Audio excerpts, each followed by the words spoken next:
Hi guys, a few people have asked me how I go about doing a full edit on one of my nighttime photos, so I thought I'd make a wee video. Here's one from a recent wedding. You've probably seen something similar that I posted on Facebook. This is the shot right out of the camera. I've lit this with four flashes, if I remember right. You'll see the key light here on this stand, which was a Canon 600 EXRT Bear without any modifier on it, firing down at an angle like this. You'll see the shadow where it's pointing. There is a flash on a stand pointing straight back towards camera that I've gelled with a full CTO, giving it a nice orange glow, as you can see coming through here. Just a wee bit of, it's probably not the best photo to show you, but it's one I'm going through just now at the moment. There's also two other flashes, one with a purple gel on it pointing straight up to light here and some of the leaves and stuff, and then just a bare flash just to give in behind here just a bit of light. I was losing a bit of the detail in these pillars at this side, so I thought I'll put another wee flash in just to point over here at that. I'm just going to show you a full how I would edit this photo. I'm a great believer in getting everything right in camera, which you'll see from here. Basically, the only thing I really do is make a few adjustments to the colour and the saturation, contrast and stuff, and then obviously remove this gentleman here who's gave me a hand to throw the veil. So what I normally do is I've got a set preset that I use, two set presets, black and white or my normal. So I'll take you through it, but I'll click it and show you what it does. If I add this here, it obviously just puts a wee vignette on it, darkens down the shadows, adds quite a bit of contrast. I'll go through it for you who are familiar with Lightroom. You'll be able to see here. So I play with exposure as I go through. I always keep that at 0. So I've added a little bit of contrast. I always drop the blacks. I love strong blacks. Bit of vibrance, as you can see. That just, I'll bring that back down. It just adds a little bit of pop to the colour. Clarity, I add a wee tiny bit of clarity. It's something you can go obviously overboard with it. I usually keep that round about there. Wee bit of sharp. That's actually a little bit too much.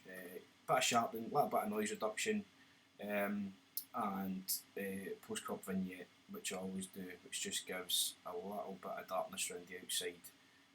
For this, what I would do is I would also just straighten up ever so slightly, get it there, and that's pretty much all I would do in Lightroom. So basically, I've just obviously added in a bit of contrast to it, dropped the blacks down, a bit of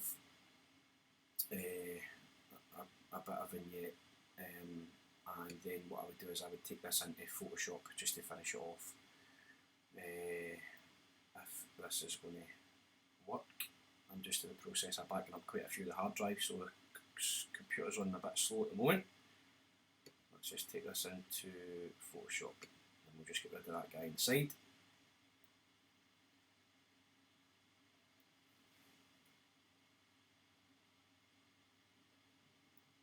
What I'll do is I'll edit this one and I'll make another video of me editing one of my daytime shots and then maybe one of my sunset shots as well.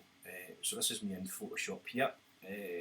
Basically, what I always start with is the lasso tool, and basically I just usually go roughly around the guy here.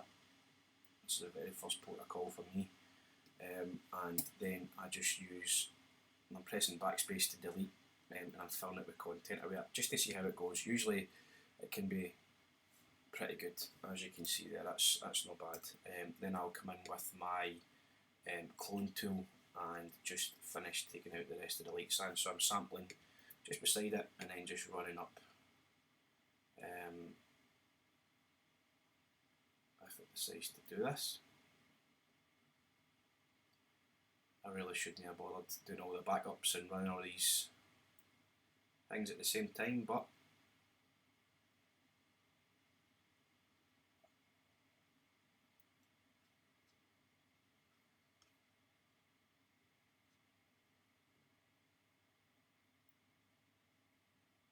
right, here we go.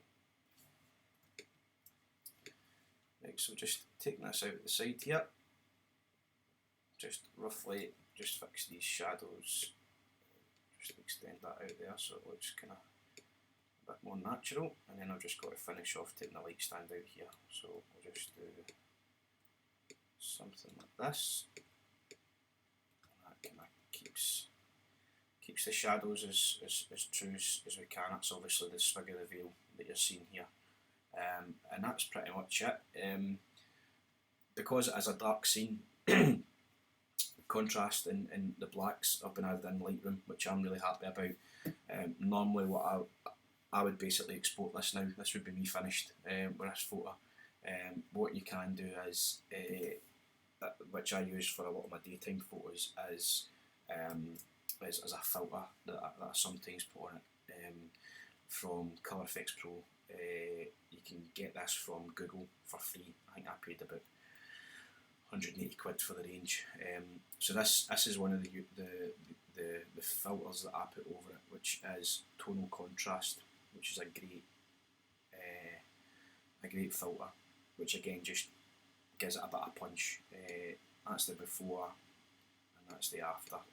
To be honest, the shot doesn't really need it, but it's great for daytime shots, getting a bit more detail at the skies, so I wouldn't bother with that.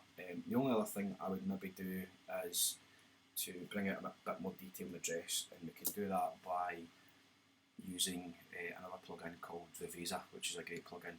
Usually what I would do is just get a wee control point on the dress here and bring up the structure. Maybe bring the brightness down ever so slightly, just to get a bit more pop. We'll just bring the saturation down a wee bit as well. Increase the brightness a wee bit.